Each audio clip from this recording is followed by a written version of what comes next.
How about there? Well, it'll take it a minute to catch up, but I'm also kind of... There it is. Doesn't appear to be capturing the video. No, it's black screen. I can hear the music from the game. Okay. There. When it catches up, let me know how that is. Because I just turned on display capture. Is the fire on the little thingy moving? Alright, awesome.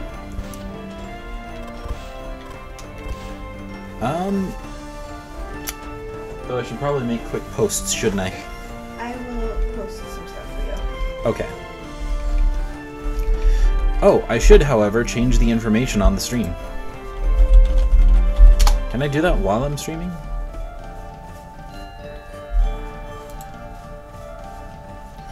Oh yeah, I should probably turn...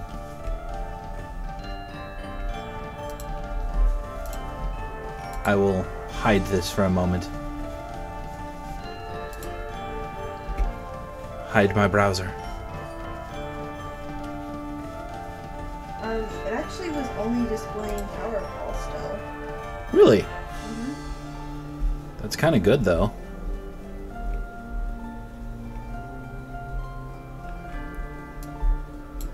Alright.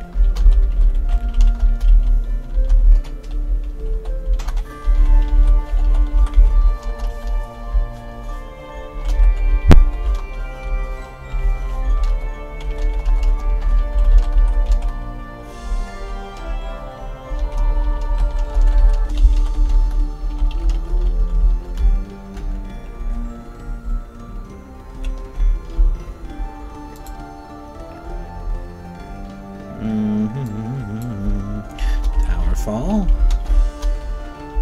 Ascension.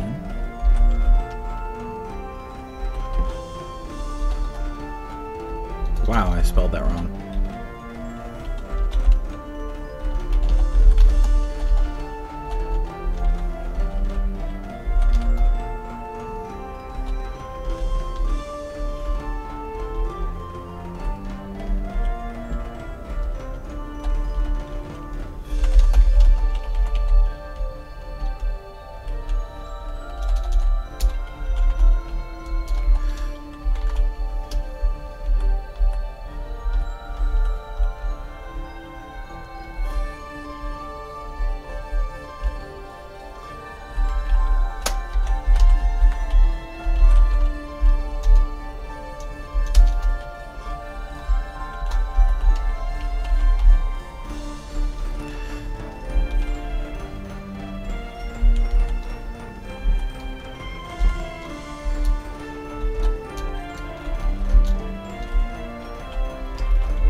Okay.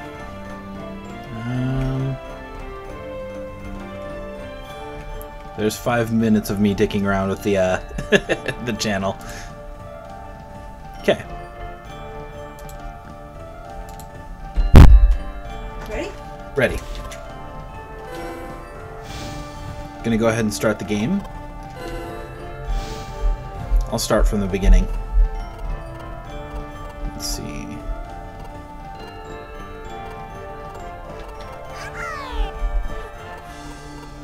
Let's go with the last of the order.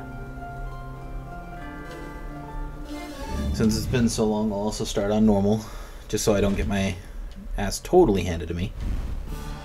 One before you jump into the real thing.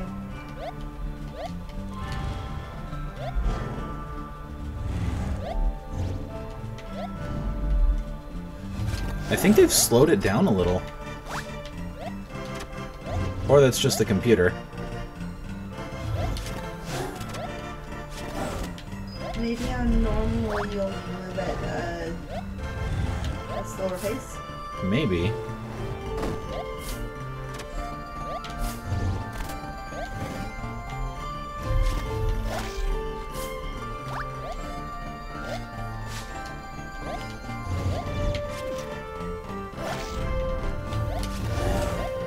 Yeah, there we go. See, that didn't take long for me to get back into the swing of things. How's my audio versus the game's audio, by the way? Sounds good. Okay. Whoa! Let's not deal with that.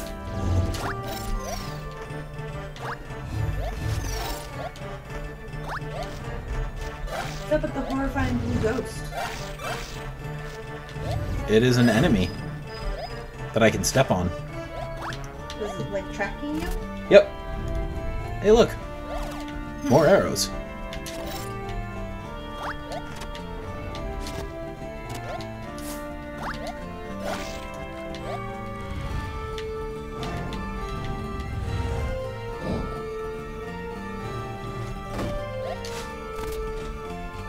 Another shield. Good.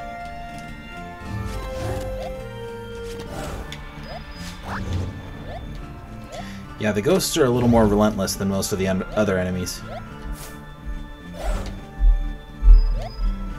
That makes sense. A little harder to hit, too, but you step on their heads and they're just a one-hitter.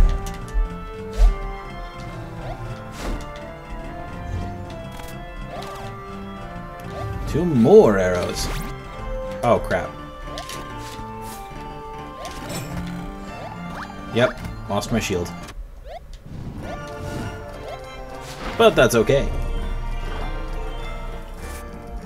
It's okay because you're kicking the asses? It's okay because I dominated them.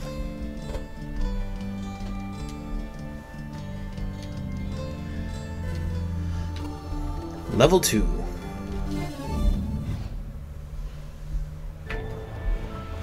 Actually, you know what? We're gonna be crazy. We're gonna go straight to hardcore. Alright. Don't die. I make no promises. 3 arrows. 3 arrows, Towerfall. No res. Actually, I've got 5 res. Eat it. Bye. Oh, crap baskets.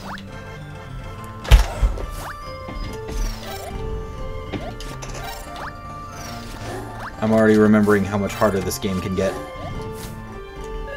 I mean, you went up a level and a difficulty level, so... I also just got hit by my own arrow. Did you catch that? Yeah. Give me back my hood.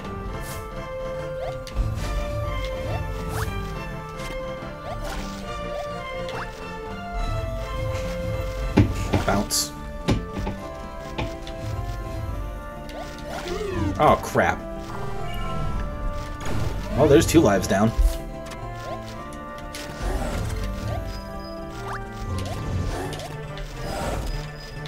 So is that 5 levels? Crap. 5 lives to all levels, or 5 lives per level? 5 lives per level. Okay.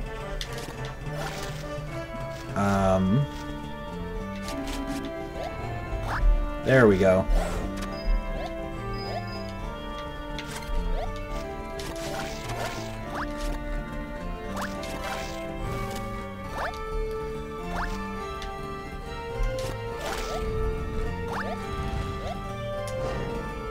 All right.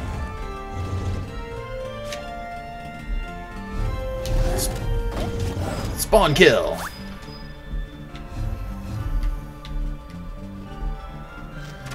I do not approve. Huh? Don't let him touch you. Just a little disclaimer, I do not approve of spawn killing. Damn it.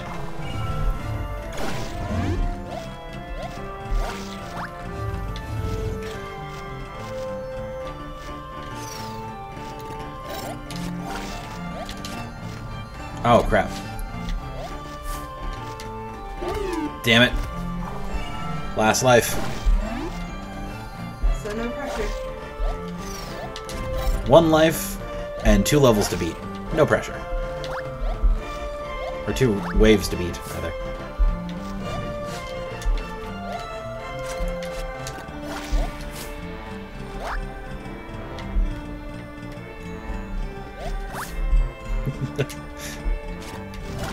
Just gotta save the world. No pressure.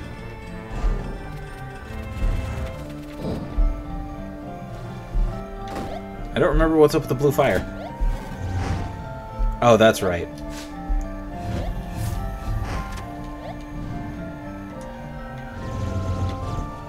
Oh, crap. Alright, come on, come on.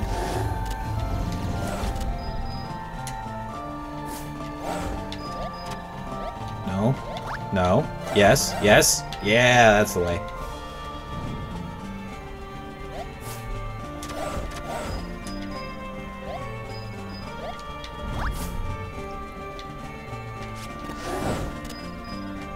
Ha ha ha! I remember now, this game made me feel very proud when I was doing well.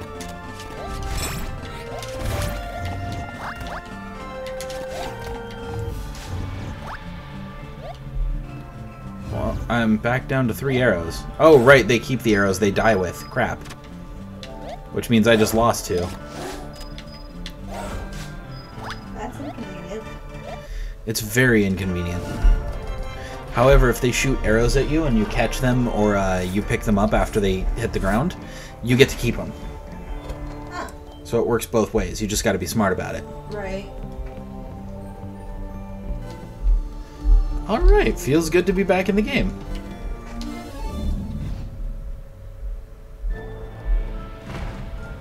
I don't know if you caught that, by the way, but it records how many deaths you have. Or it keeps track of how many deaths you get through the whole game. Uh-huh. I have 153 deaths. That's not that bad, I feel. I would have definitely died more. Oh! Oh!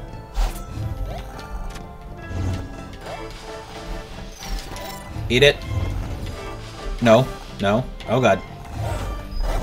Crap. I just got sniped out of the air.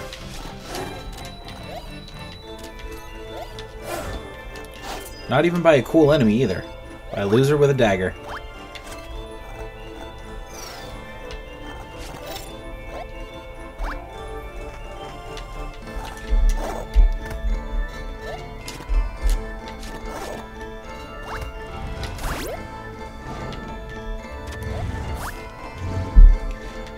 Oh, did you make the posts?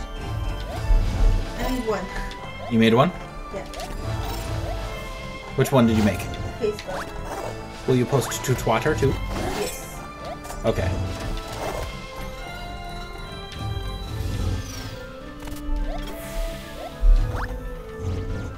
I got a mirror? What does mirror do?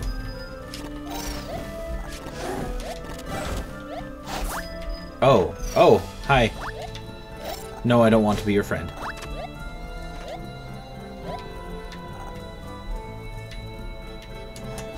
Oh, shit. Hi.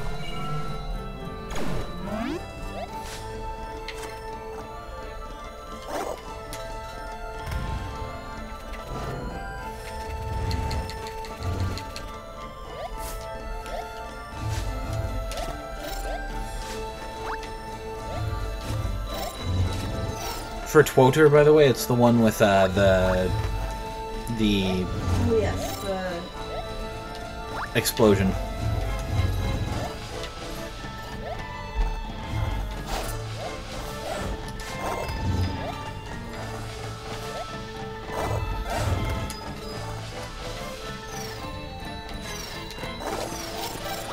Yeah, there we go. Efficient. Be polite, be efficient, and plan to kill everyone you meet.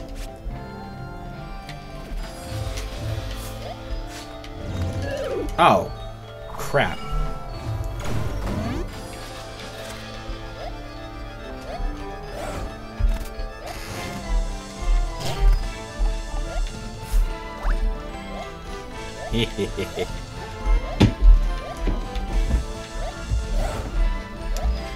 I swear I had questions for you today.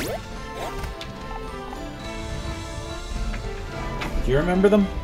I unfortunately did not, and I am super out of it.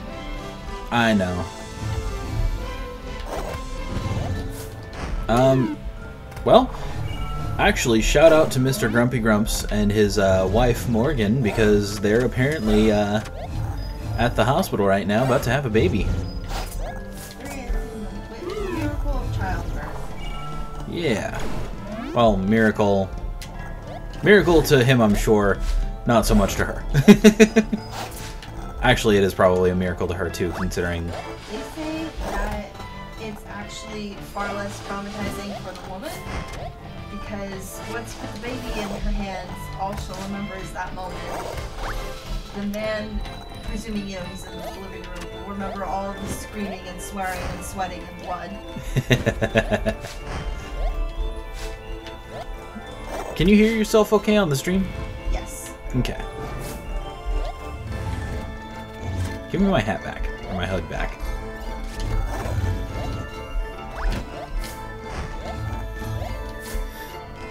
That's a little tidbit I love about this game, is that if you lose your hat, you have to retrieve it.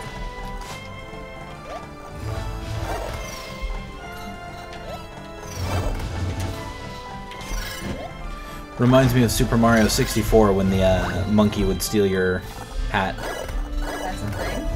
Yes, there was a monkey that would steal your hat if you weren't careful. Old games are weird.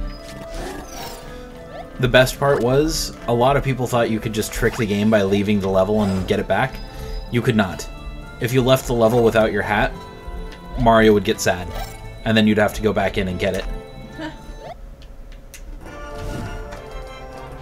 Hey, victory!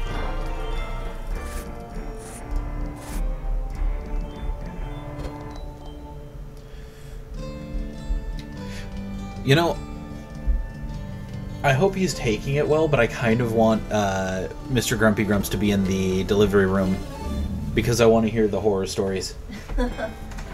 I want his wife to break his hand. It would be funny. But I wouldn't wish that on anyone, especially because, I mean, you're already paying for one medical bill.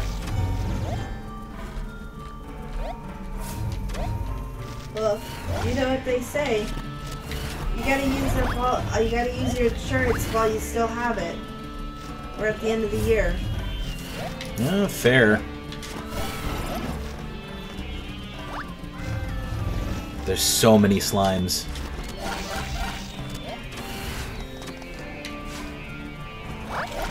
I didn't pay attention to how I fired off those shots. I just fired 3 blank shots and I managed to kill 3 things. There were just that many slimes. I believe in you! I'm on fire. I still believe in you.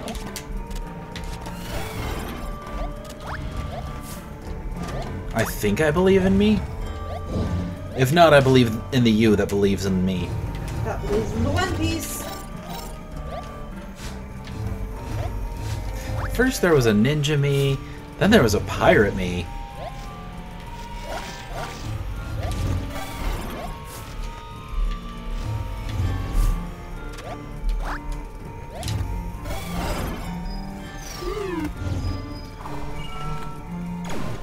Hondo and I were quoting Team 4-Star all morning.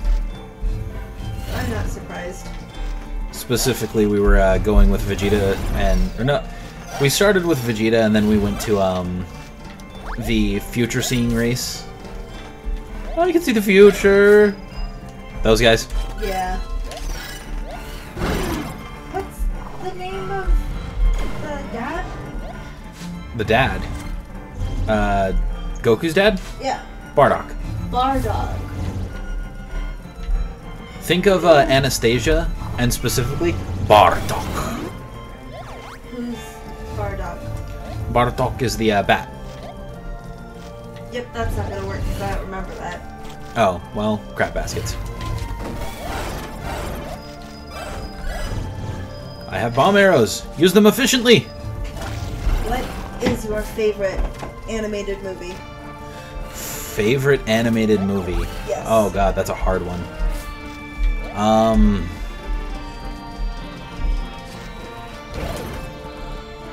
I just walked into that. Favorite animated movie? let's. How about you go first, and then I'll try to think of the response while you're answering. Let's see. Currently, it's sing. Good choice. Good choice. Overall,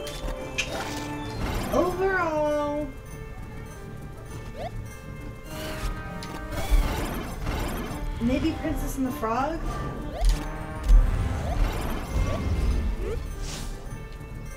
Oh, Jiminy Christmas. Also, where's my hood?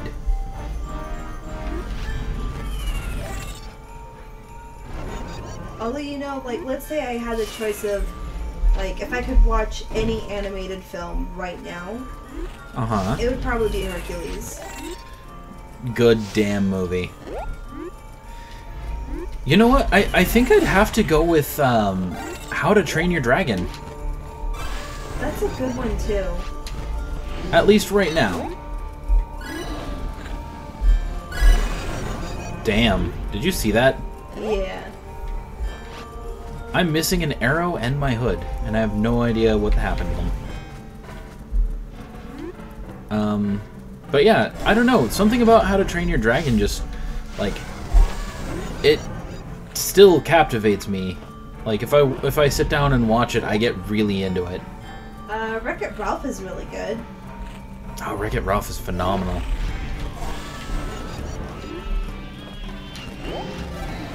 Okay, how about this? Is there an animated movie that you're embarrassed to admit that you liked? Probably Ferngully. Really? Like, not so much just Ferngully, but the second one. Ferngully 2? Oh, you liked that one? Yes. I'm gonna be totally honest, never watched it. It is bad. Oh, I wholeheartedly believe it. Oh, crap. I bounced off his head and then immediately died. The second one, it doesn't even have Krista in it. I mean, it does, but very briefly. The plot makes even less sense than the first one does. And, like, at least the first one, like, kind of had some degrees of subtlety, where it's, like, the guys who were running the machines weren't bad guys, they were just guys doing a job. Yeah, they were just 9-to-5ers. Yeah.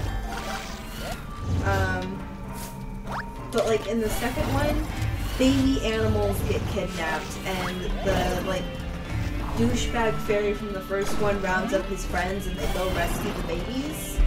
Okay. And I think that's the one where there's, like, this short, fat guy. Like, he's trying to make money off of the baby animals. I don't know, selling them to a zoo or something, probably. Weird. And there's this scene at the end that I actually felt really bad for him.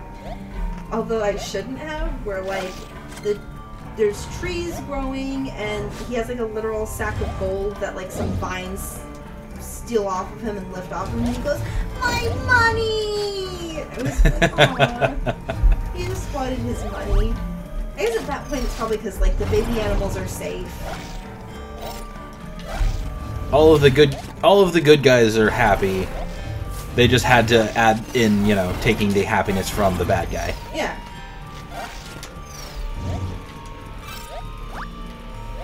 So I'm gonna come out and admit I liked the movie Frozen. Like, is that supposed to be embarrassing? I guess so, but I don't know. I liked it personally. I was greatly amused by the love interest. Like, I don't even remember any of their names anymore. I was greatly amused by the love interest.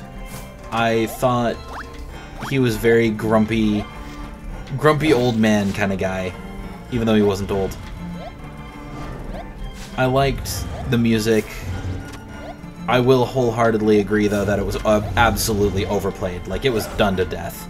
Yeah, I would imagine if there's any quote-unquote shame in that one, it's that it's, like, it became Disney's cash cow for 30 seconds, which meant they played the music nonstop.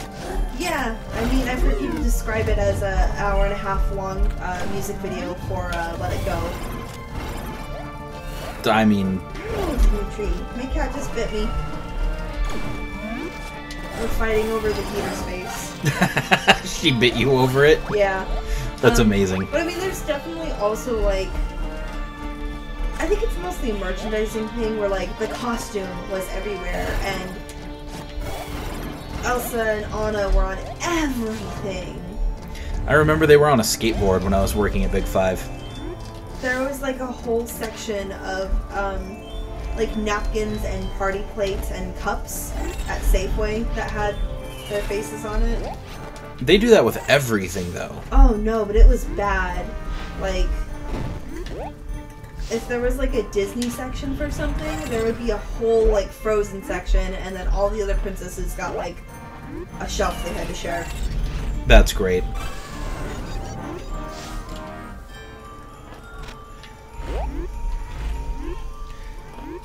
Yeah, the,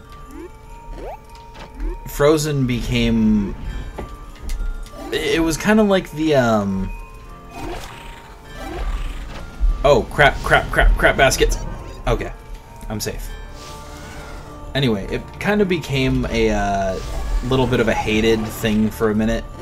Because, you know, it was everywhere, and the merchandise was everywhere, and the music was everywhere, and everybody was singing renditions of Let It Go, and it just kind of became like a negatively viewed thing for a minute. Mm-hmm. Less so now, obviously, because, you know, once the heat dies down, everybody's like, okay, I wasn't that bad. Well, but here's an interesting thing, right? Okay. So the term Disney princess actually means something specifically. I did like the fact that they brought that up in Moana. Well, like from a merchandising point of view... Crap. To be a Disney princess, there's certain qualifications that the character has to meet. Okay. They have to be of royalty or become royalty. Okay. Or interact with royalty, I think, technically. They have to be human. Okay. And there's other qualifications, I can't remember exactly what they are. But there's, like, literal, like, checklist of things that the characters have to meet. And then if they meet it, then they can be selected to become a new Disney princess character. TM. Yeah, basically. And, right, there's only, I think, 12 Disney princesses before Frozen came out, and then both Anna and Elsa immediately got added to it. Okay, so they are technically Disney princesses now. Yes. Okay, that's one thing I've been kind of wondering about offhandedly was, like, because I know they brought it up briefly, but I felt like they disappeared almost as soon as they joined the party.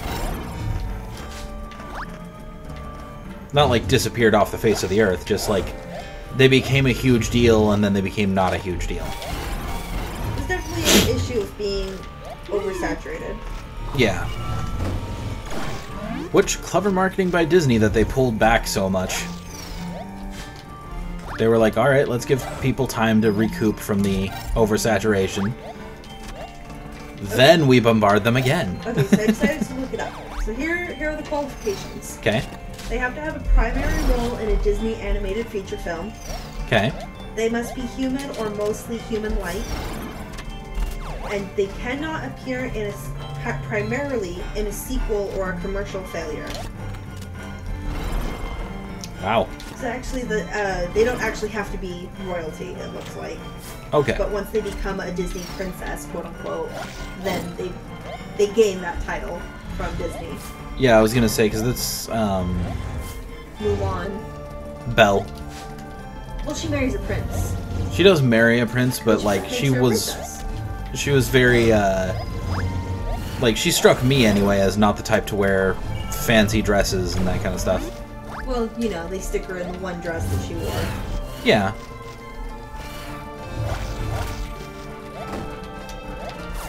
I don't know, when I was young, I always assumed that was just a bonding method that,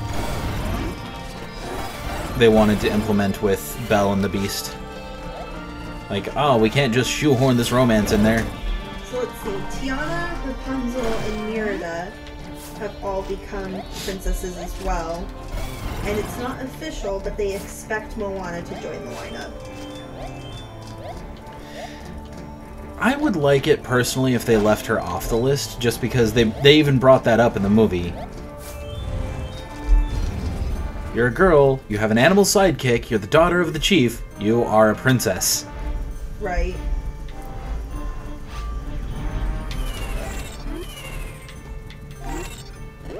Well, I won't lie. I'm excited for the idea of more representation. Yeah, which is, you know, isn't in itself a bad thing. It's just, well, okay. It would be a good thing if she got added to the list because more representation. It would be a bad thing story-wise because she fought so hard against that title. Well, because it's one of those things where, like, Maui was also being a little bit of a dick about it. Yeah, and from an in-universe point of view, she's not a princess because that's not how her people work. Yeah. It's like how everybody was like, oh, Pocahontas is a princess because she's the chief's daughter. No. That's not how it works. She is the daughter of the chief, not the princess. Yeah, it would be like saying that the president's daughter is a princess. That's not how the title works, guys.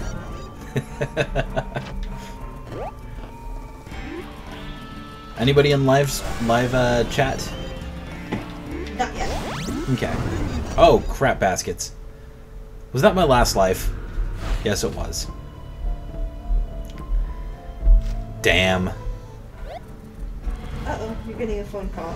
From who? 1855555 number. I don't recognize it. Dismiss it. Goodbye. I'm willing to bet it's Charter again.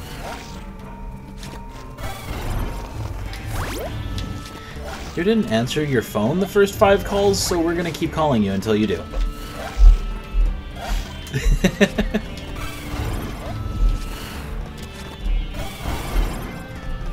Holy crap, I need arrows. I need arrows. Don't die. I have an arrow. That did not work the way I wanted it to. Oh god. Oh god. Okay. That wasn't so bad.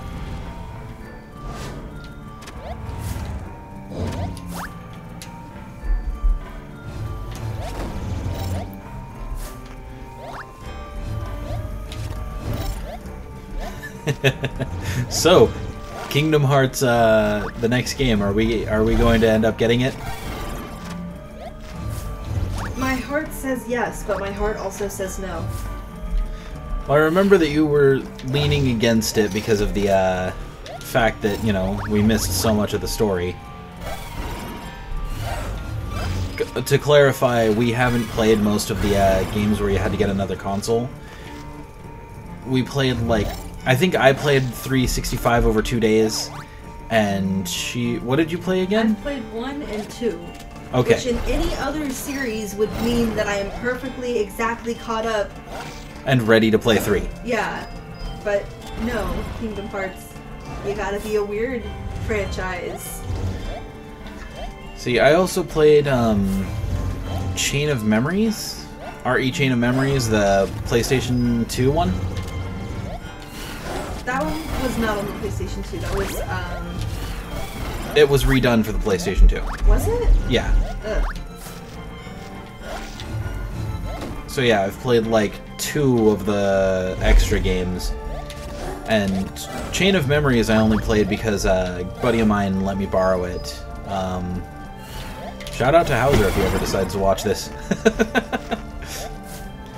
But he let me borrow it. I played up to the point where I was in like the 4th world, I think. Riku had become a key player again. And I think that was it. That was my extent of interaction with that one. And then 365 over 2 days I played Terra's story and that was it. Eat my slow-mo stomps. Or kill me.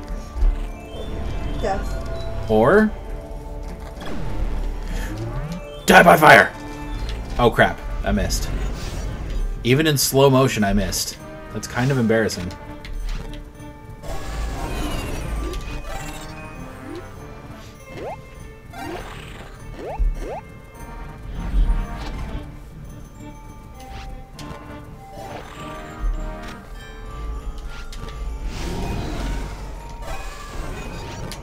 Oh crap.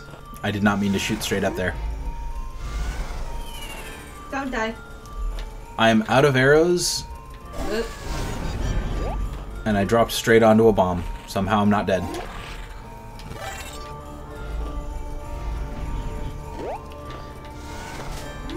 Oh god. Run away! No thank you. What can I say except no thanks? Alright, what is your favorite Disney villain? Scar. Scar? Jafar. Jafar? Ursula. All of them? All of them. Okay, I'll tell you what. If you had to pick one to work together with. God, which one of them would be the least likely to betray and or murder me? Oh, even if they betray and or murder you. Like, we're talking the whole shebang. The whole kit and caboodle. Like, you know them, you know who they are, you're working with them out of choice.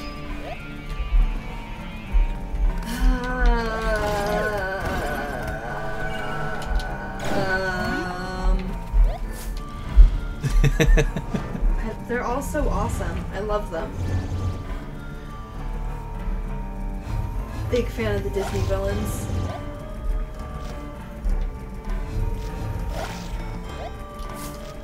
Personally, I already know who I'd have to say. I think I'm gonna stick with my first impulse answer and go with Scar. Alright, if I had to work with one, Dr. Fesselier. Yeah, I kind of thought you were gonna say that. He's just so suave, like... Love the man. Like, he's so smooth, he's so styling. Ooh, wait, He's no. bad and he knows it. Long John Silver. Long John Silver. Okay, I can dig it. Which version? Treasure Planet. Okay. Good You answer. know, you get the bonus of he turns into a good guy. Well, he always turns into a good guy. I think. I have no idea. I mean, like, you know, he decides not to be a bad guy anymore. I don't know if I'd go so far as to call him a good guy. Anti-villain? Yeah. Only took me 3 tries. Golf clap. Thank you, thank you. Had to take a second to bow. This one. I never got past this one. I believe in you! This is where they introduced flight, if you couldn't tell. There are also 7 waves of enemies.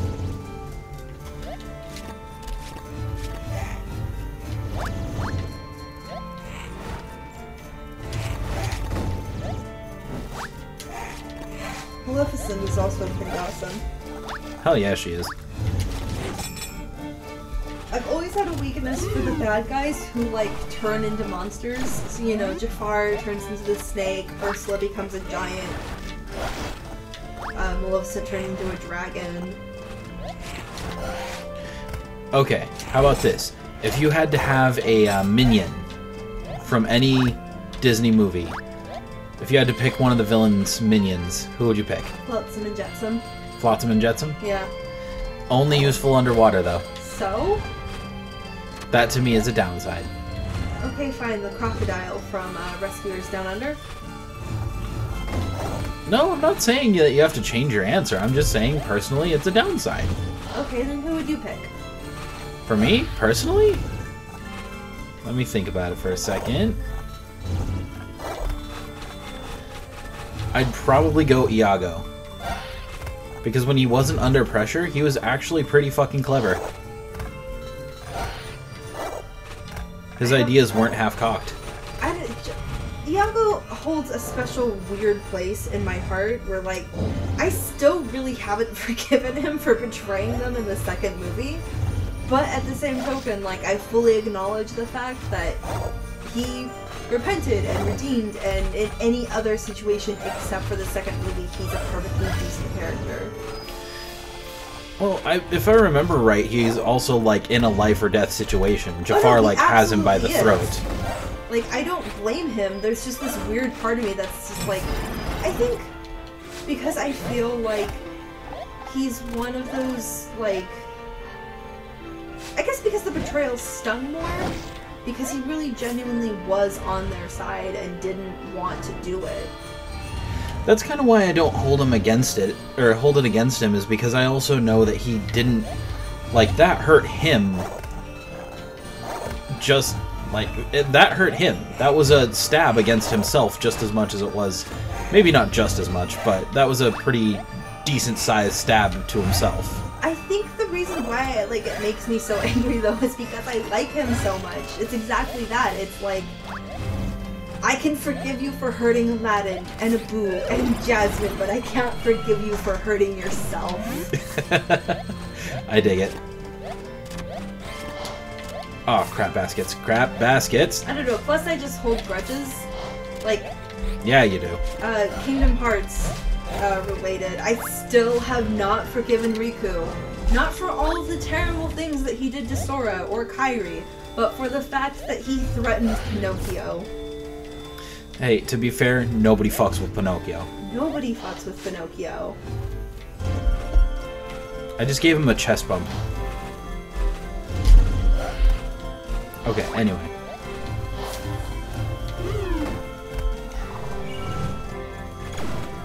I also kind of felt bad for Riku, because, I mean, in the first game, towards the end of the first game, if I remember right, doesn't he have a moment where he, like, refuses to go back to them because he thinks that he's not worth it for them? I don't really super duper remember the ending anymore. I don't either, but he always struck me as that kind of character. Like, he didn't think he was worth his friend's time, which is why he never tried to go back to them. Yeah. That stings because I know that feel. Not anymore, mind, but... I love the character arcs of, like, rivals, where because, you know, especially in Japan, there's always this, like, it's the rival situation where the light-haired, happy-go-lucky character and the dark-haired, dark-brooding character who has, in capital letters, something to prove. TM. Yeah. Like, I'm sure there's a specific trope for that, like, exact character interaction. But, like, I love that. Let's see, there's, Bleach does that, Naruto does that, Kingdom Hearts does that, Dragon Ball Z does that. Fucking Vegeta. But, like, I always love the, like, dark-haired brooding character, like, because they usually also have, like, this whole story arc where, like, they, by all rights, should be the best. Like, they come from the right bloodline, they have the right background, they, you know, for whatever reason, they feel that they are entitled to be stronger than the happy-go-lucky character, but they're not. And I love it. That actually reminds me of, I don't remember if I ever looked into this or not, but, supposedly the reason that Riku was able to steal the Keyblade from Sora at one point was because he was supposed to be the wielder. That sounds correct. But he let darkness into his heart before the Keyblade could reveal itself to him. And so it was just kind of like, yeah, no, second best time. Yeah. That's why he was able to just reach out and take it from him the way he was. Wasn't there, like, a whole thing... See, and this is, again, missing chunks out of the plotline, as we talked about earlier. Wasn't there a whole thing where, like, tons of people could become Keyblade wielders? Yeah. And they actually, aren't all three of them technically capable of becoming wielders? Is it Kairi also? They all do become Keyblade wielders. Okay. Kairi gets the Oathkeeper during the second game. So I could be wrong, but I always just assumed that it was a thing where, like, it's not that that weapon specifically is Sora's, it's just that he is a Keyblade wielder, and that one has the most affinity for him. Which makes sense. But I don't know. That was the hot theory back in the day, and I'm pretty sure that's why he was able to steal Sora's specifically from him. Yeah, that was makes because sense. it was supposed to be his. But I never did any research into that, I don't think. Which I meant to. God, I meant to, because that would be a fucking awesome plot point. Well, yeah, again, we've missed so much that it's, you know... Didn't we once have, like, an entire night where we just were kind of catching each other up on what we knew about... Yes. Because I remember, I didn't know a lot, I still don't really know a lot about Terra and the other, Keyblade wielders? Yeah, and you kind of missed some stuff on Roxas and Naminé. Yeah. Which, yeah, we had an entire, like, night where we just sat there and I explained Terra, you explained Roxas and Naminé. God, I'm just sucking at this right now. Fuck you guys. The name's Axel. Got it memorized. Which isn't his real name Lee? I don't know if that's confirmed or not. Because the whole thing with, you know, the nobodies, the Organization 13, is that their names are their original names with an X added, and then anagrammed. Not anagrammed. I think that was the right one. When you switch the letters around. Yeah. Scrambled. Yeah. Because, you know, Roxas, that's Sora with an X. So yeah, everybody was like, Axel is... Kris. Yeah. Spaz attack. Get them!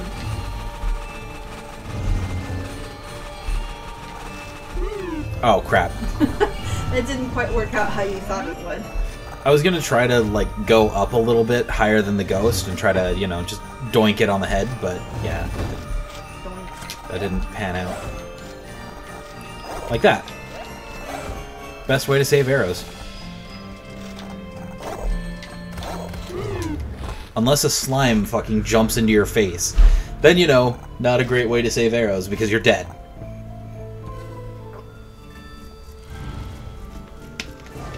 Remember that, Mexi Fry. If a slime jumps at your face, dodge.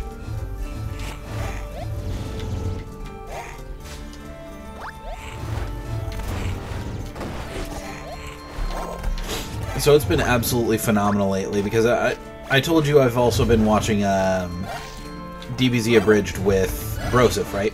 Yes. So we've been starting to quote it at each other in texts. Like, I told Broseph the other day that I was kind of getting tired because I was at work. And, I told him because, you know, I didn't know what I was doing and I kept stressing myself out. Because, like, people would come in with these orders and I wouldn't know exactly what to do right off the top of my head. And so, Broseph told me, oh, well, that's easy, man. We just gotta dodge! It's like, god damn it. And, like, that was kind of the vein of humor that day. I got home and he was like, how you doing, man? Tired. Why didn't you dodge?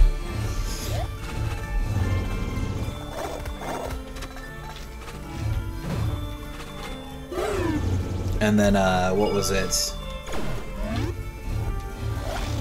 The other day, he texts me, and he had a question for me or something. I don't even remember what anymore. It was something about a game he was playing. The one he borrowed from us. Uh-huh. And he was like... He asked me for advice on it. And I was like, oh yeah, man, just do this, this, and this. And he was like, oh, okay. And I asked him, did that help? And there was no response for a while. I was like, Broseph. No response. Where are you? Vegeta! I can fly! It's like, oh god damn it.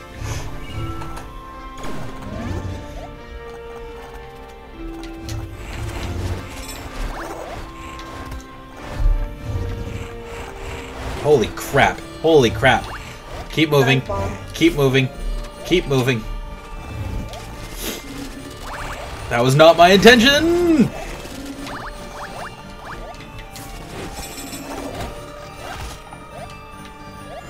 Apparently rapid fire is just the way to go.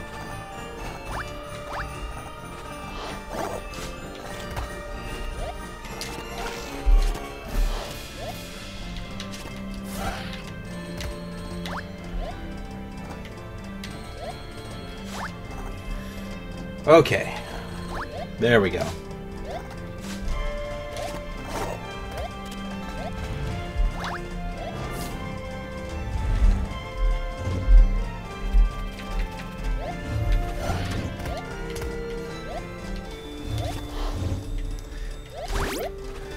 Oh, there's one. Who's your favorite anime villain? Oh, goodness gracious. Favorite anime villain. Favorite anime villain.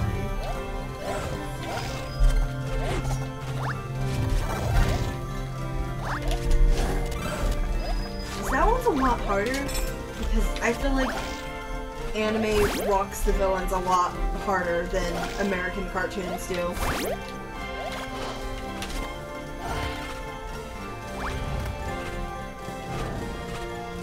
You know what? I'm gonna go cliche. I'm gonna go old school shame here, and I'm gonna say Myotismon from Digimon. You know what? No shame there.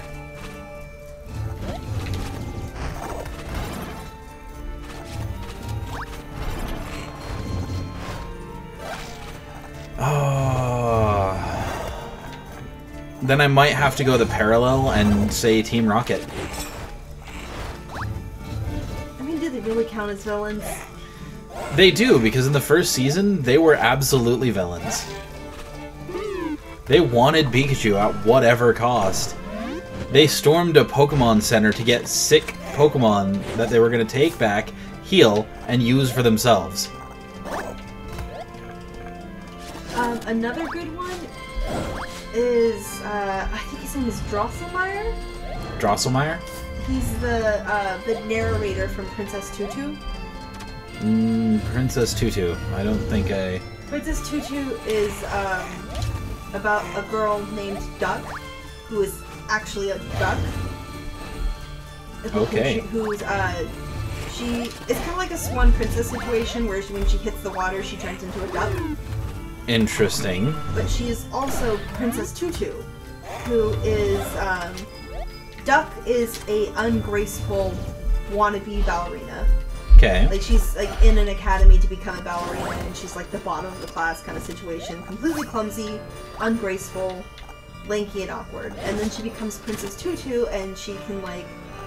She's this beautiful, graceful, just vision of dance.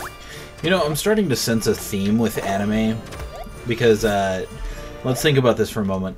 DBZ has vegetable, and Goku, which if I remember right was lunch, and then Gohan, which was lunch with rice.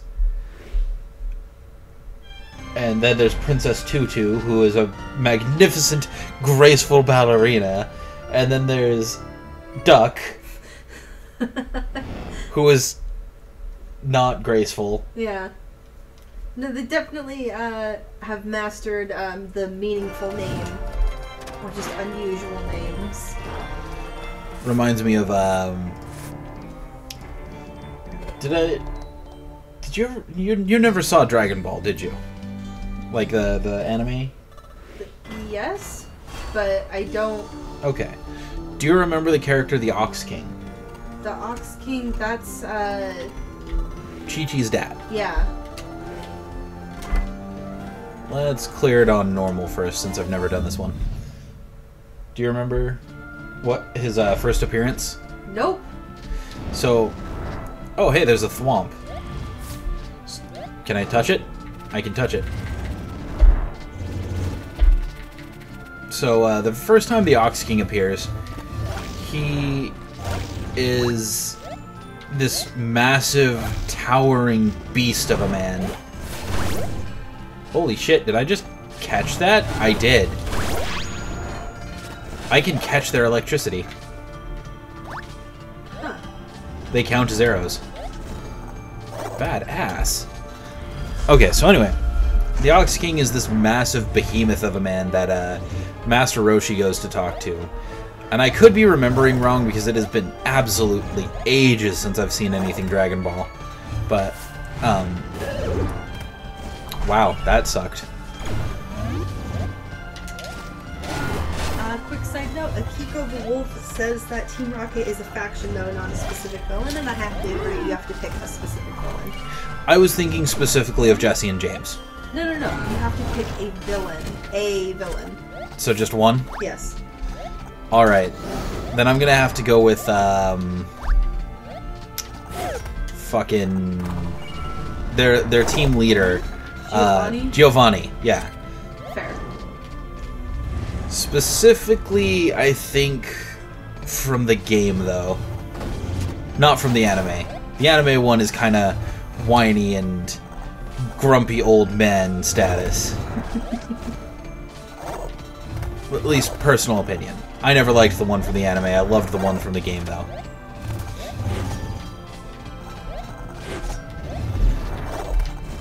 What was I saying? Dragon Ball. Okay, so Dragon Ball. As far as Dragon Ball goes, Ox King was like this towering behemoth of a man wearing like this glorious armor with a giant ox crown helmet. And the first time Goku meets him, Goku is like ready for a fight, but the Ox King... I'm trying to remember, does he... I think he greets them like old friends because of Master Roshi. Mm-hmm. Which, yeah, the Ox King is this giant, imposing figure, and I think he would have given Goku a run for his money, but they just totally diverted the fight. Am I just gonna stay dead until... Yes, I am. That was kind of hilarious.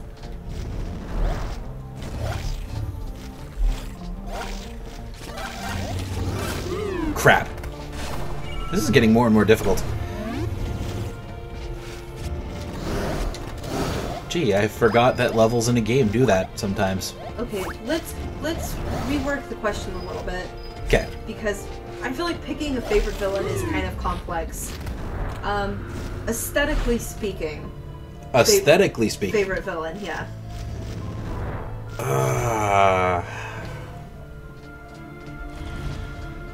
Aesthetically speaking...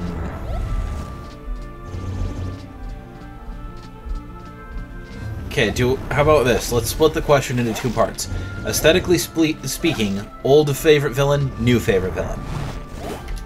Okay. New favorite villain would absolutely have to be Dracula from the new Castlevania anime. Yeah, he's pretty awesome. Like, he fucking rocks that look, and he knows he looks good. As far as old favorite villain... Oh god, what villain had style back in the day? There were quite a few, is the problem. For me, it would probably be a Digimon villain again, but, oh goodness, I can't remember her name. She was like a mummy. A mummy? A mummy villain. And she was from... Crap. I think the second season of Digimon?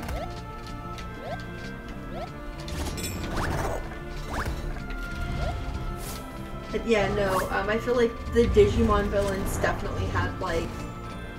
The ones that were Digimon anyways, because sometimes it was a human. But they definitely had, like... very clear-cut, like, this is their whole... This is their shtick. Yeah. And she was very much like this, like, femme fatale who would just come in and stomp you under her boot and then just move on. Like, she just didn't care. And I dig that in a villain. She was one of the ones who gave many questioning children things to think about.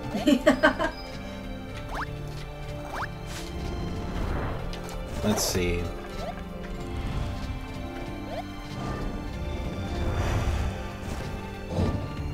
Crap. I'm trying to think, because I know I had a couple of favorites.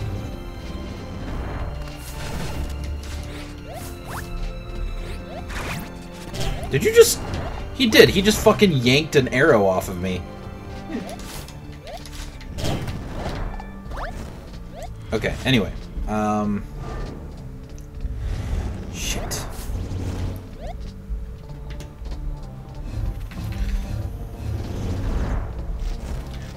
So, old school anime. Let's narrow it down to old school anime for me. I still always kind of liked the guy in the suit. So, Giovanni was, like, style speaking, a good option. I don't think I'm gonna go with him, but...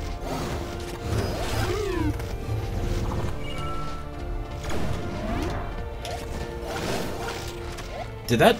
It did. It just deflected my arrow.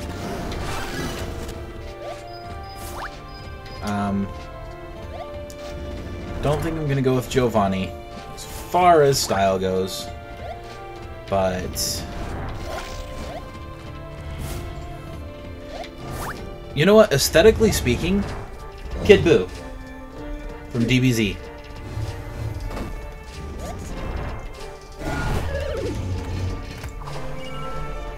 His clothing always struck me as interesting. I liked it. His... I don't know, his whole design just pleased me. And the way he fought was just animalistic and great.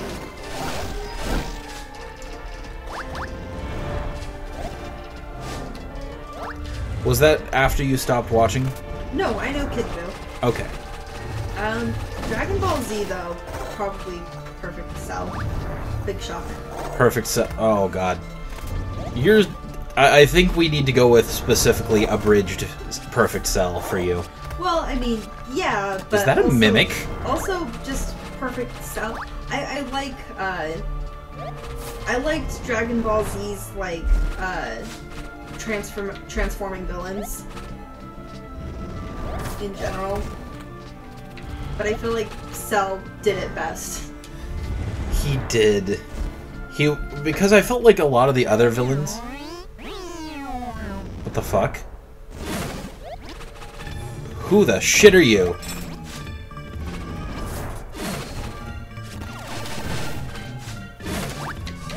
I expect some answers here, goddammit. Why are you teleporting? Eiko the Wolf, I'm pretty sure I'm not saying that right, but, Victor from Cowboy Bebop? I don't remember who Victor is specifically, but I remember a lot of the Cowboy Bebop villains having very good aesthetics. I haven't seen Cowboy Bebop, but from what little I have seen, I feel like that's just an anime that is very, like, on point in general. It is! God, it's so fucking great. Oh, that was cool. I had to break the lock. The Prancing Puppet. I dig it. Well, would you mind pulling it up on the phone real quick, or do you think that might mess with the chat? Should be fine. Okay. Let's see. Vincent? Cowboy... Unless Vincent was the main bad guy, because if Vincent was the main bad guy, he was a fucking prick, but yeah, he had style too. Vincent Villaju? Here. I think so. He's this curly head fucker. Yeah, he's the fucking main, like, well, okay, not the main villain. He's Spike's main villain. Mm-hmm. Which, the dude was a fucking, like, oh, he was such an asshole, but you couldn't help but fall in love with him. I was gonna say, like, aesthetically, he looks like a good match for you. You only say that because he looks like a wild man. He looks like an ex-dapper gentleman who turned into a wild man. He kind of does lose his mind, but if I remember right, he's ex-military. I don't know, it's been so long since I've seen Cowboy Bebop. Such a good damn show. We should watch it if we have some time. We will absolutely watch it together. I just fucking killed myself.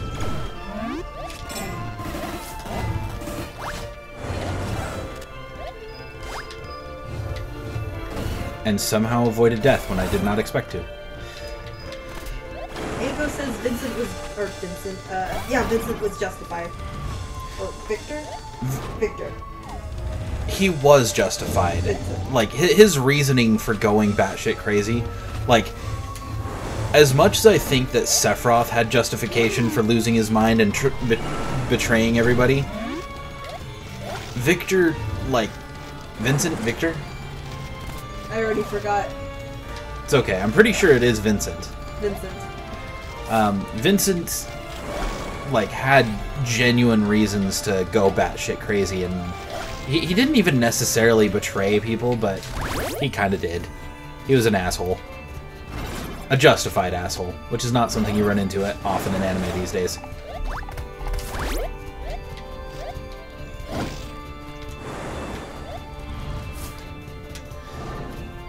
So, speaking of villains, Perfect Cell. Perfect Cell, like you were bringing up,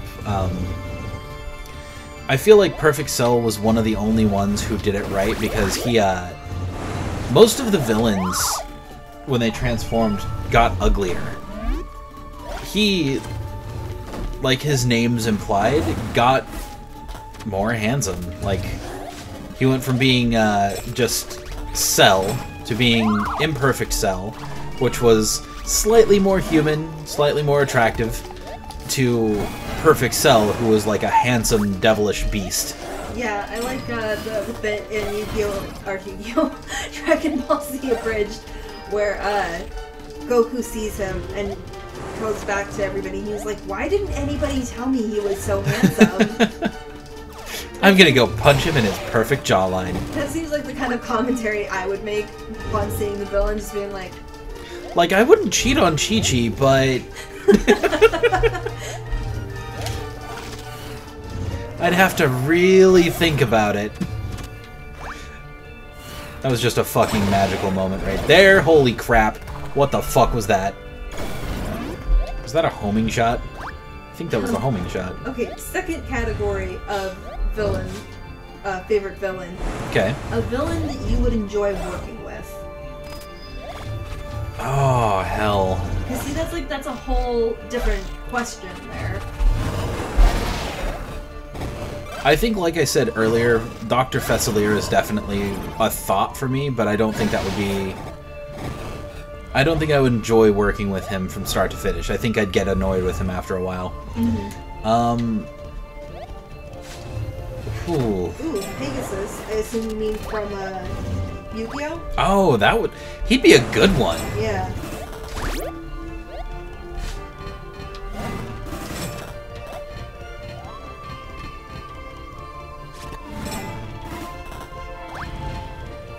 You know what? Because he's a crazy little bastard, Dr. Nitro from Crash Bandicoot.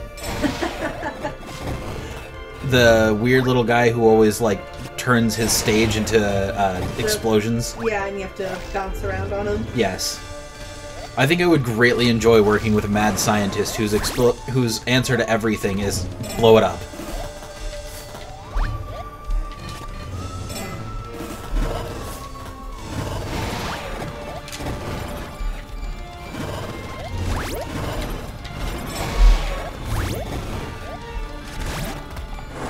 Eat it. Eat my arrows. Oh, I lost my hat. Damn! Just before I got it back. Oh, what about you? Did you answer? A villain I'd enjoy working with. See, that one I wouldn't have a specific answer for, because it would probably just be some, like, cliche, over-the-top villain, like a villain from Sailor Moon or Shuko Chara. Like, a villain whose goal is just, I want to destroy the hopes and dreams of every child. Yeah, I'm on board. Let's drain all of the beauty out of the teenage girls in the school. I don't know why. Just, like, pointless villainy. It's not pointless. You're enjoying it. That's like half of the thing there, is you've got to enjoy it. That's fair.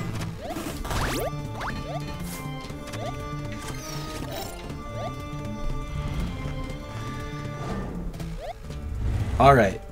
So... Actually, no, okay. If I had to pick one villain to work with, it would probably be, oh god, goodness, what's her name? Rita? From Power Rangers? Ah, yes. That's actually who I was just thinking about. Yeah. Oh, you made my monster fall! Now I'll make them big and tall! Yes, sign me up. Talk in rhymes and get giant monsters? Okay. And then there's always the chance that if you get your ass knocked out by the Power Rangers, you'll come back as a giant. Who is always somehow way weaker. It could be the whole, like, increase in size, decrease in mass kind of thing. Yeah. So you're really tall, you're just also really flimsy.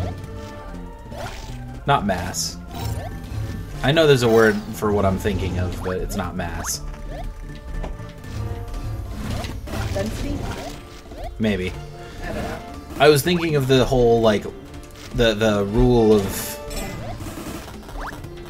The rule of, like, when Naruto clones himself, he has, you know, he splits his chakra, that kind of thing. Oh. I mean, there's Except for height. The taller the you make yourself, the weaker you are. old joke, conservation of ninjutsu. The more ninjas you fight, the weaker the individual ninja is. That was the inverse ninja law. Yeah. Which, yeah, that's what I always assumed applied to his clone jutsu, until they explained otherwise. I keep losing my hood, and I'm not happy about it. Costume damage.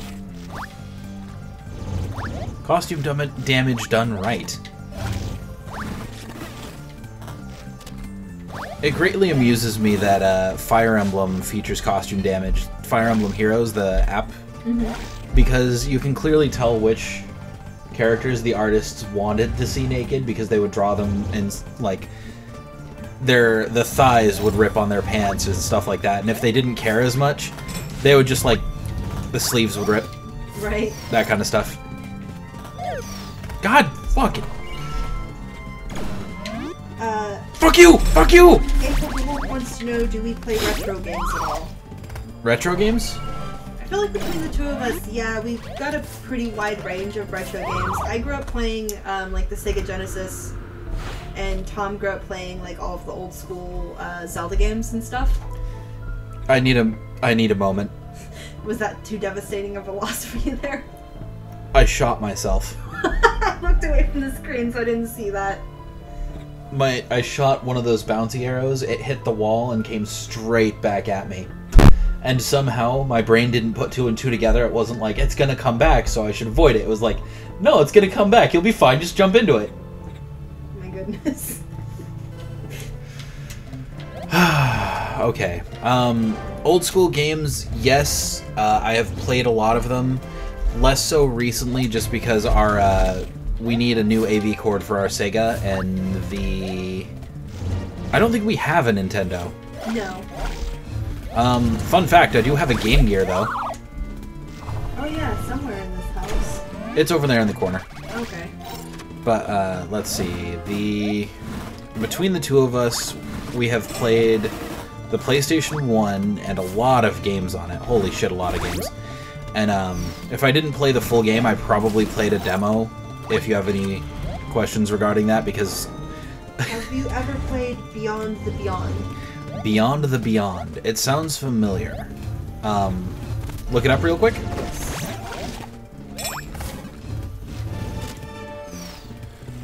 Give me a quick synopsis when you've got it up.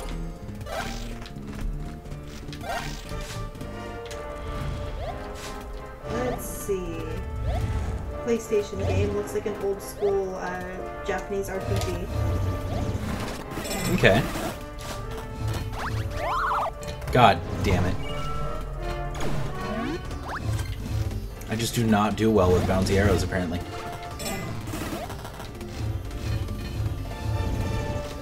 Oh, apparently it was one of the first JRPGs to make it over to America, actually. Oh, okay. And you said it was on what? PlayStation. Oh. What's the story?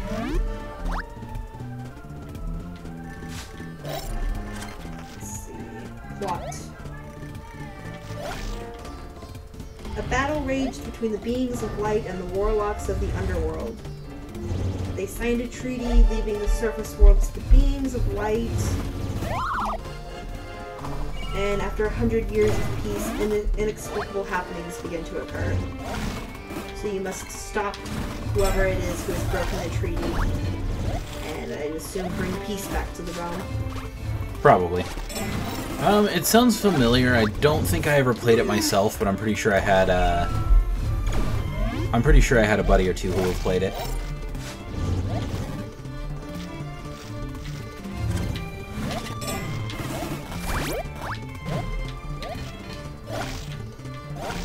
I should absolutely look into getting us a copy, though.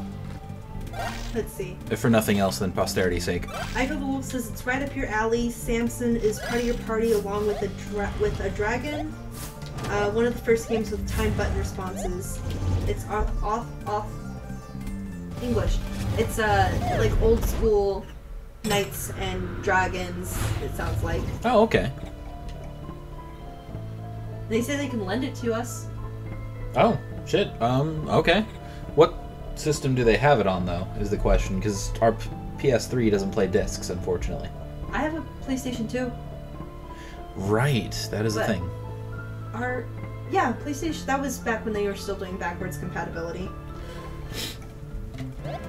Yeah, it was a thing up until, like, halfway through producing the PS3s, they stopped, because, from what I heard, it was a issue of the PS3s were destroying PS2 discs. Something about the laser was too powerful or something like that? Yeah. Yeah, they've got it for the PlayStation 1. Well, yeah, we've got the PS2, so I mean... Heck yeah, benefit of never getting rid of your old consoles. Right. I still think we should pick up an NES or something like that. Oh, for sure. Don't let my brother know we have the Sega Genesis or he'll want it back. We can always go get another one. I mean, 1UP Games probably has one. Probably. We just have to be careful because they, you know, charge what they find it for online. Fuck!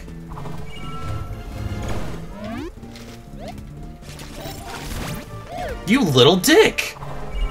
He stole my arrow! And then killed me on the spot!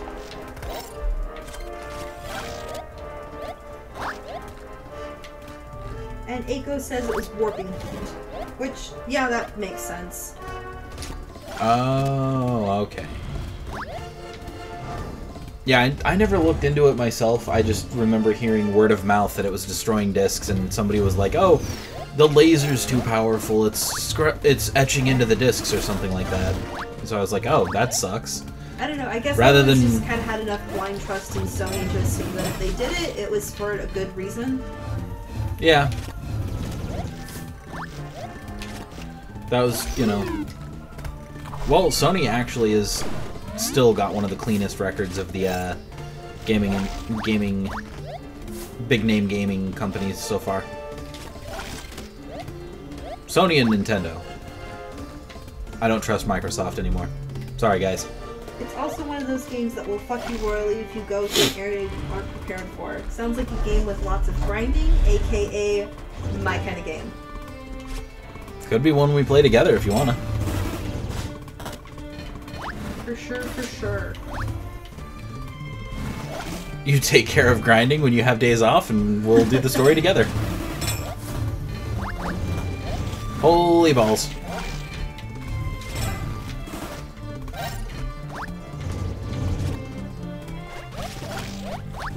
Oh, damn it.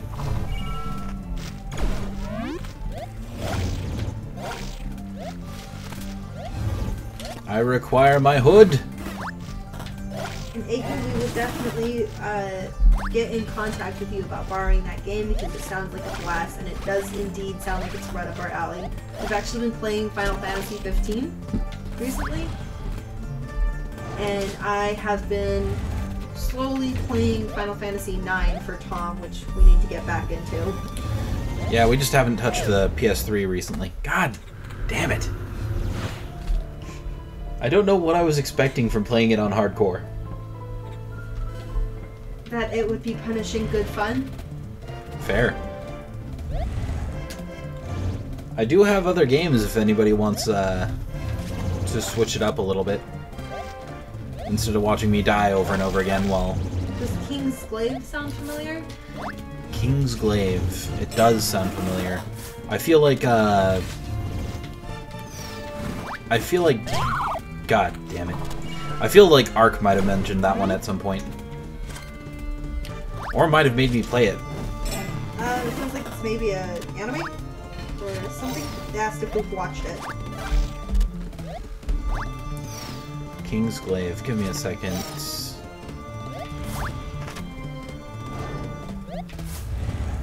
I think it's been brought up briefly in conversation with Ark, because I know I've heard that name before, and I think that was one of the ones that he got really into for a minute.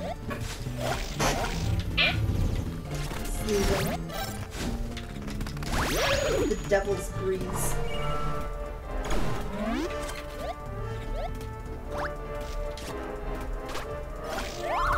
Did I just really... Okay. Okay. Oh, King's Glaive is the Final Fantasy 15 movie. Right! They were saying that we were supposed to watch that one. We have not gotten around to watching that because I recently started a new job, and so I've been kind of wrapped up in... He just fucking took the arrow out of my goddamn hands! You piece of sh... I think I'm done with this game for now. I am going to shamefully rage quit this game. Okay. Let's see. What have we got?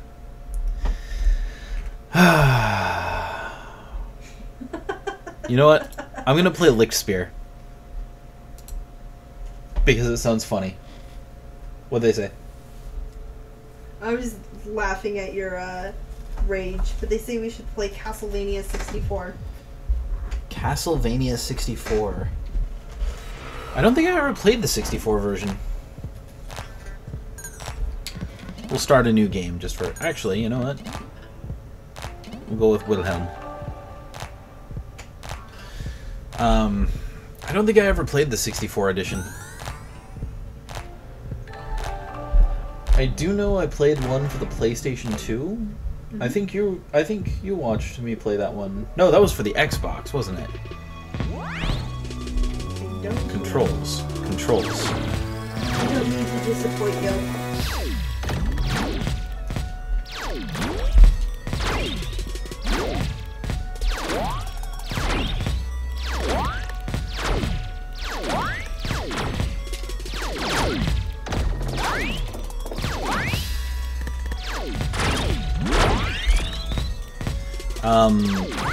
Let me think. The one for the 64... Actually, I want to say I played it... Oh god. I have been murdered. I wanted the, like, little peons, too. How's the music, by the way? I remember this one being really loud.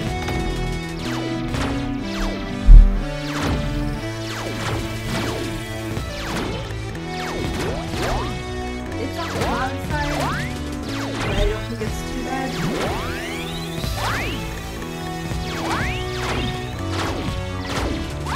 The 64 version... Oh, crap. This controller is having a problem with going down. So yeah, this will not be a good time to play this game then. Aiko says it's loud compared to the mic, though. Oh, okay. Well, that's okay. We're gonna exit out anyway. Let's see.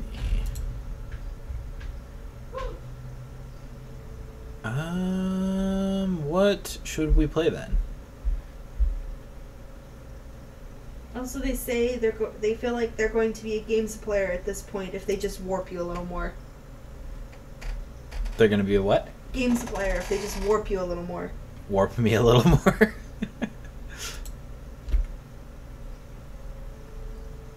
I mean, I'm certainly down to be warped.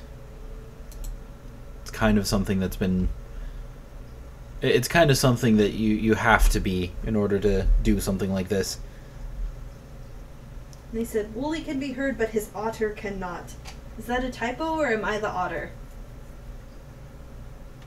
I guess you're an otter. What noises do otters make? I think it's like happy little chirping. I don't know what noise otters make. You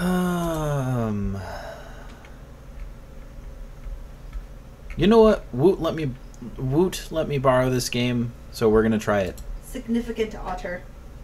Significant otter. You are the significant otter. And the significant otter. Scoot closer. You Scoot. seem to be more awake.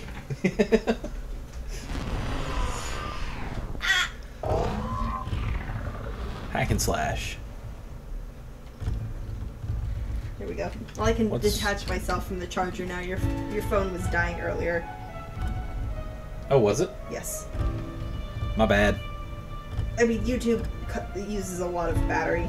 I think Squirtle should be ready to use if you want to use a portable charger. Wonk.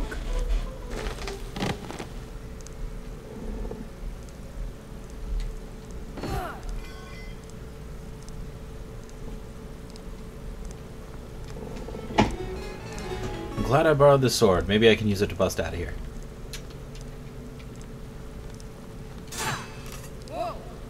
The sword just broke. Was that part supposed to come off?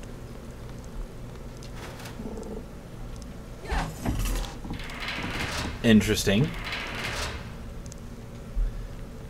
Did you catch that? No, what happened? Look. Gate door open, true, false. It's hack and slash. Hack.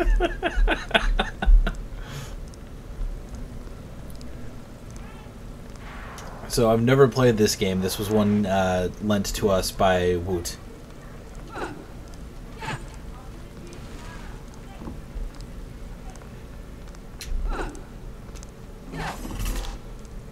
My name is Kris, but I will also accept significant otter. I'm picturing an otter with a crown, or like a very important badge on its chest. That works. Hey down there, you okay? Godfrey. Oh hi, be careful, that hole is tricky. Hey, you're a sprite, right? You're a human, a red human. Red? Oh bits, we found each other. I think we're a match. Yeah, we're going to be best friends. Adorable.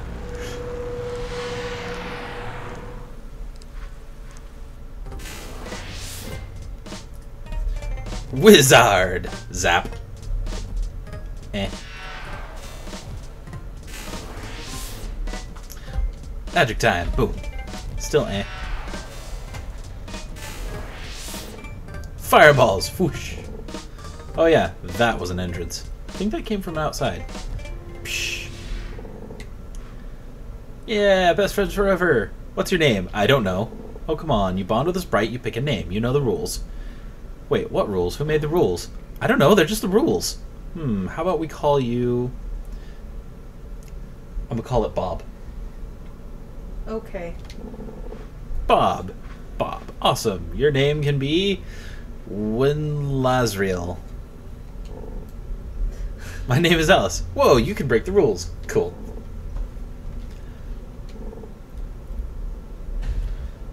That face scares me a little bit. Same.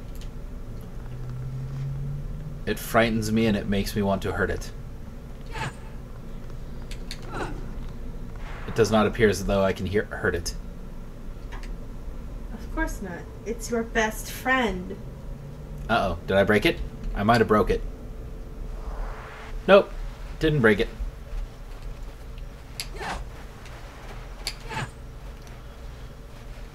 It looks like the things from Raymond, says Aiko. Oh yeah, a little bit. The rabbits? No, the, there are these weird little sprite fairy thingies. Ah.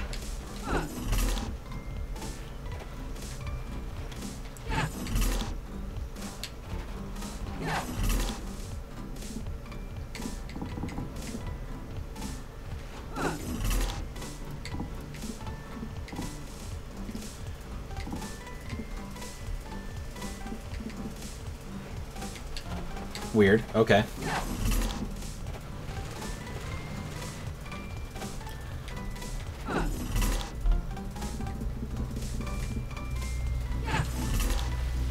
Are you gonna light it on fire? I'm trying to figure out how to... Because it says hearts to drop. Oh yeah, I can light it on fire. Sweet. Oh, okay, but you can't go past your max.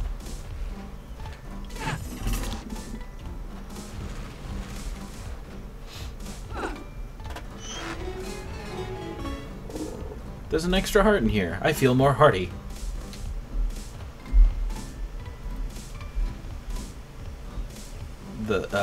Ba-jaba?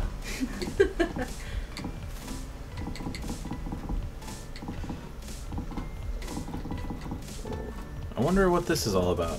I like how colorful it is.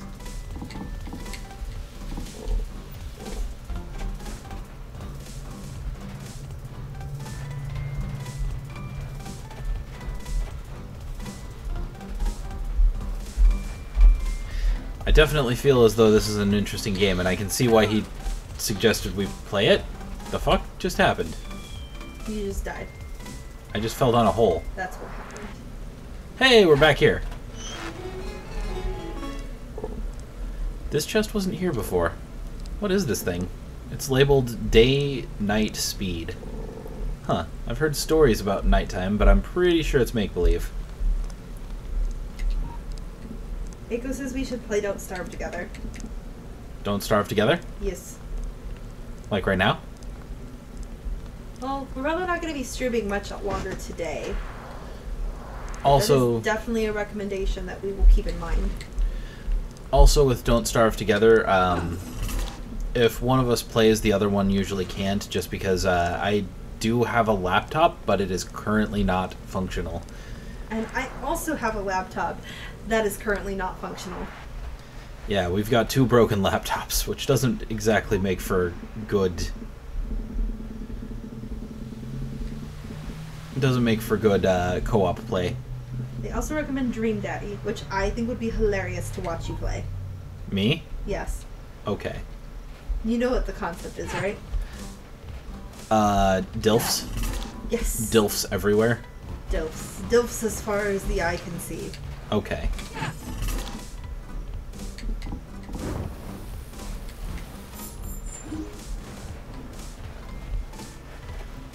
Hey, there's a campsite.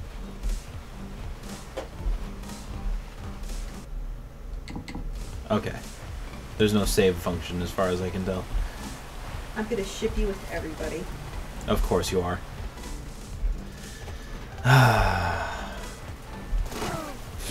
Oh my Okay. gosh, I thought you were gonna like drop into the prison again somehow. No, apparently I just plopped to the bottom of the lake. Oh, hello. That just happened. I think my favorite game mechanic of water being bad for you is probably from Psychonauts. Oh god, yes, the curse. Yeah. Where a hand comes out of the water and literally grabs you and drowns you, and then throws you back on the shore. Love it. Aggressive, false. Attack speed, we're going to make it ridiculous.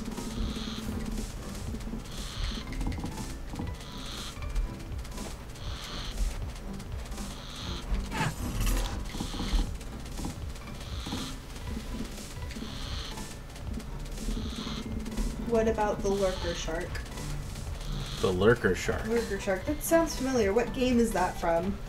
I know there was something like it in Mario 64, but I don't think that's what they're referring to.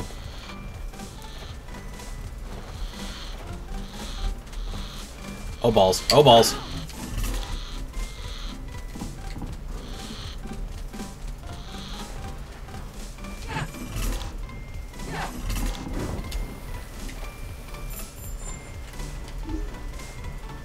Jack and Daxter. Oh god, I don't think I ever saw the lurker. Oh wait, yes I did. I remember because you had to get one of the orbs by swimming out into the water and dealing with the lurker shark. It was one of those ones where it made creepy music, and it would slowly sneak up on you.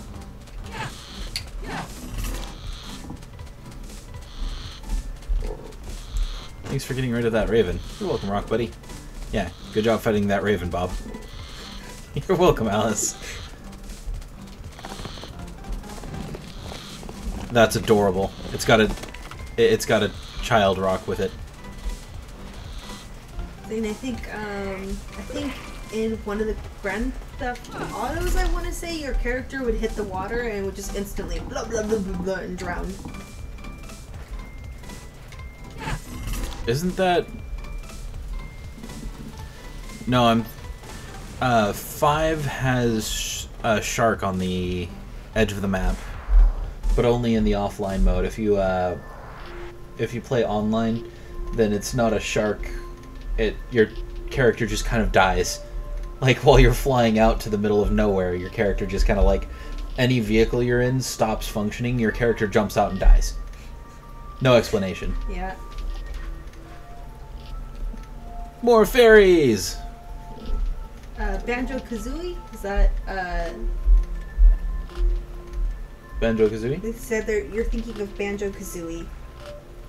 Is that in reference to the, just instant drowning when you hit the water, or the, scary shark music? I don't know. Because I know the instant drowning...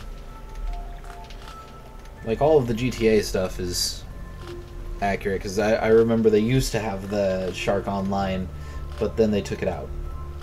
You can still find it, but you gotta go hunting for it. Right. The shark music and sneaking was Banjo-Kazooie, according to them. Oh, okay. I only played the second one, and I don't super remember a lot of it. The first one was honestly phenomenal. Personal opinion. I loved the first one. The lurker shark would have a heart beat pound faster and faster, and then bloop nom. What? Oh yeah, I remember that. I feel like the old school games were definitely really good at, like, the suspense through music, like Drowning in Sonic. Like, God. The music getting faster and faster and faster while you're desperately trying to find an air bubble was, like, the worst. Fucking Sonic the Hedgehog gave me goddamn anxiety when I was a kid. You can ask Hondo. I fucking hated it. Like, even though I usually played as Tails, so I knew I'd come back, I would still scramble to find an air bubble just because I hated that music so much. Yep. I accidentally killed him once or twice because I would grab the air bubble before he had a chance. I always had a very careful air routine to make sure that I never had to listen to that music because, yeah, it's just like, it makes you panic.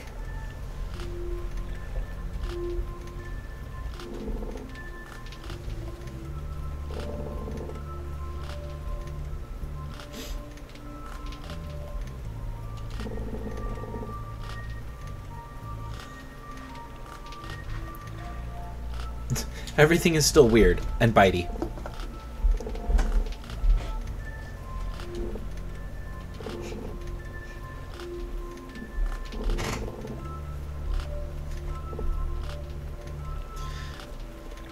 Okay. Alice, don't you know?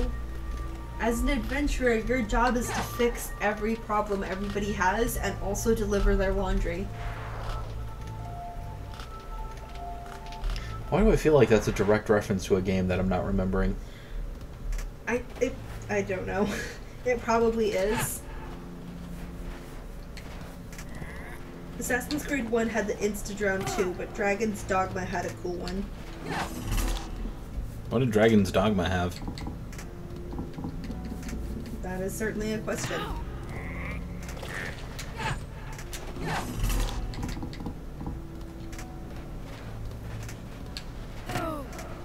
Crap, I'm almost dead. Yeah.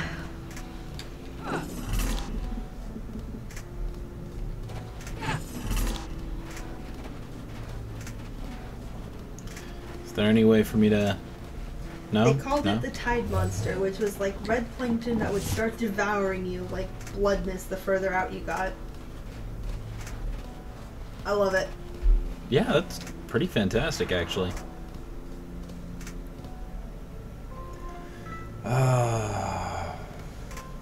Okay. What's your favorite death animation from a game?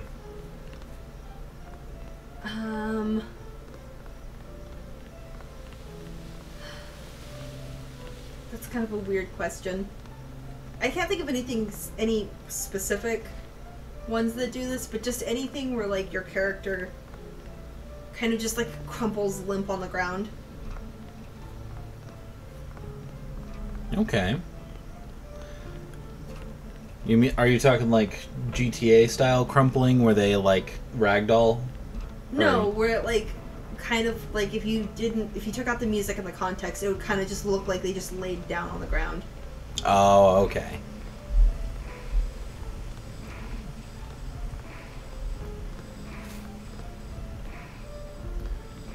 They say in Dragon's Dogma, if we haven't played it, we need to. The character build, like height, weight, and even breast size matters to gameplay.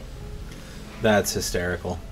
I can't remember what game it is, but there's actually a game where you can determine your character's dick size, but by giving them a larger groinal region, you actually increase that hitbox.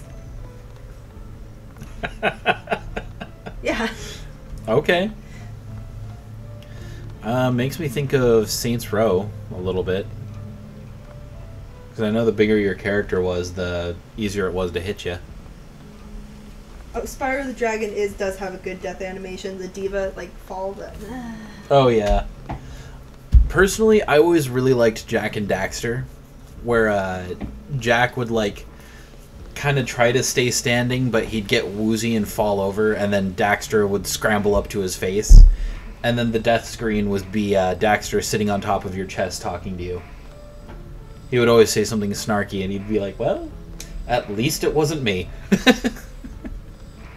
It's not a death animation, but I like in Scott Pilgrim how they bring each other back.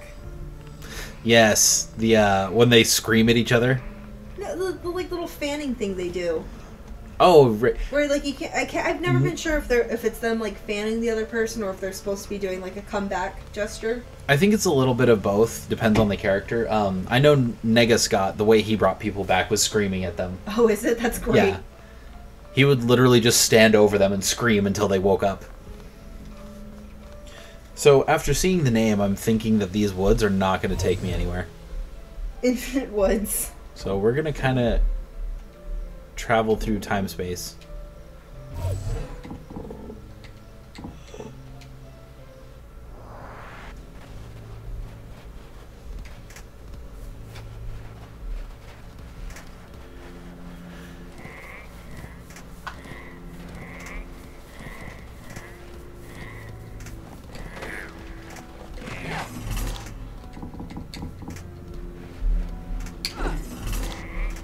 In Dragon's Dogma, if you're short, you can't run as fast as a tall person, but you can climb faster and duck between giant monster legs.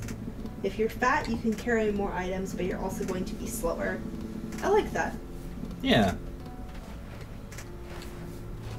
I made these turtles good guys. So check this out. Check this out. If I can get its attention.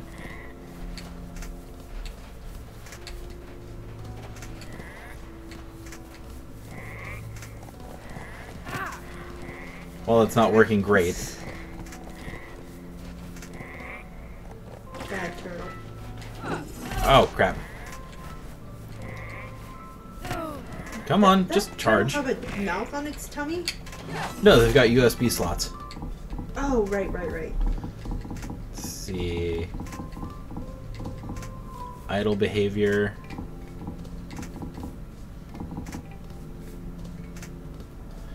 Let's just make it turn a bunch.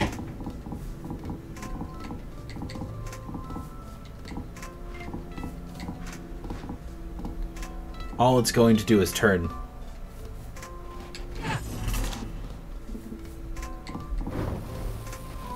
Oops. Interesting. Let me think.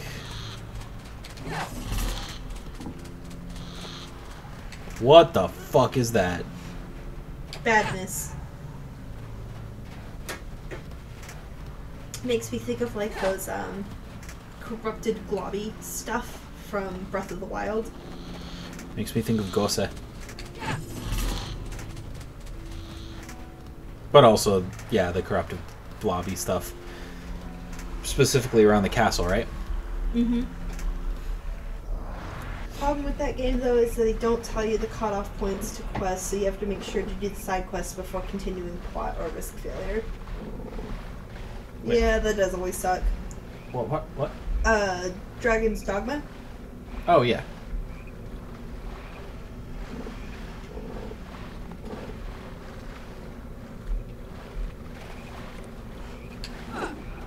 There's a turtle on a stump. Breath of the Wild is awesome. Yes, it is. Oh, shit. Just... The Great Fairy is my bae.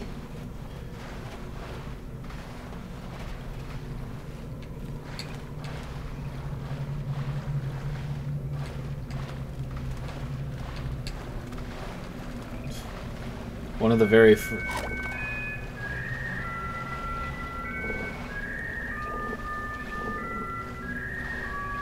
That sound is awful. Yes, it is. Oh, God. It pissed off the turtles. It's pissing off the turtles.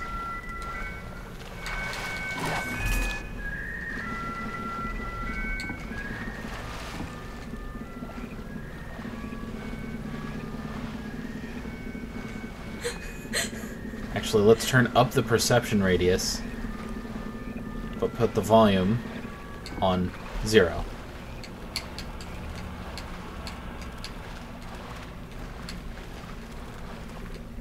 Much better. We're just gonna leave it like that. Worst companion ever. Little bit. And yeah, it sounds like the dial-up from old school days when you had to use broadband internet. Or not broadband, dial-up. Obviously.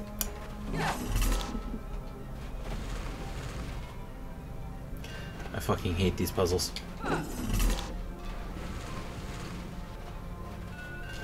Let's go this way. What's all this? When I was your age, we couldn't use the internet if someone was on the phone. There's a note in here. Maybe it's a treasure map that leads to this chest. Wait, why would... Never mind. Stop writing down the password to the vats.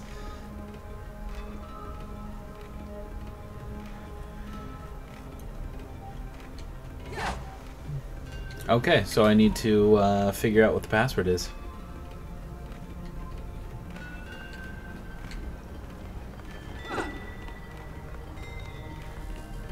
Also what the vats are. Because it makes me think of Fallout.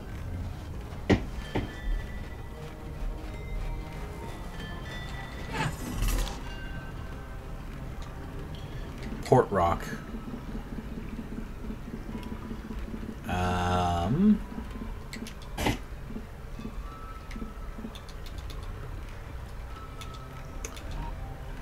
WDS.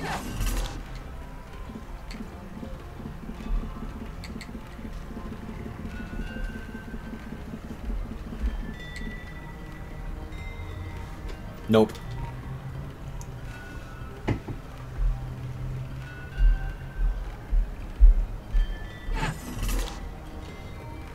Oh, interesting. Am I seeing that right? Ah, that wasn't very... That was, well, actually, that is very clever of them.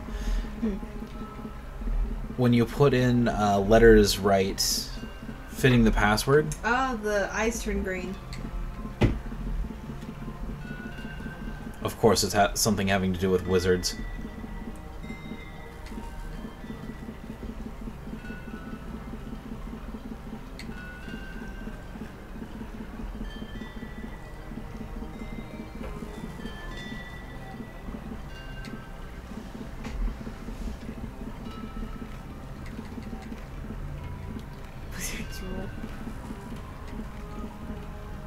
Wizard rules. Wizard rules.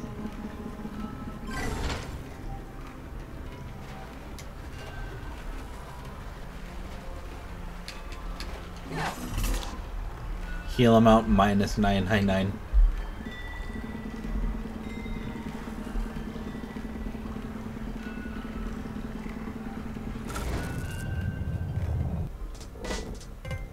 Think I'd be cooler with the theme song. No. It's hard to get cooler than I already am. That's not what I... What's happening with the swamp? I set up that whole vat deal, you remember. But the swamp looks healthy. Swamp King should be able to deal with any troublemakers. Still, keep an eye on it. Troublemakers. Pretty sure we just healed the swamp. Doesn't that mean our adventure is over? Bob, what's on the other side of the swamp? Let's find out. Jesus Christ!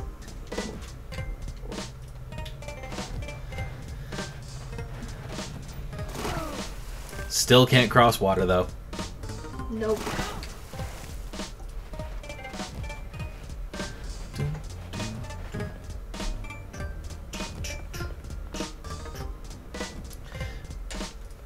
Actually, matter of fact, I might call it here. And because is it just one person watching? Yes. Yeah. I might call it here then for now, just because I'm not gonna lie, I kind of want to take a nap. We got up really early today. And today has been a bit of a long one, but oh my god, shut up. Your friend is loud. My friend needs to stop singing. Did having it... I think we will probably definitely consider playing this game for the channel. As well as Dream Daddy. And if we can get our hands on a one of those things that I was talking about, I can't remember the name anymore, to record consoles, then maybe we should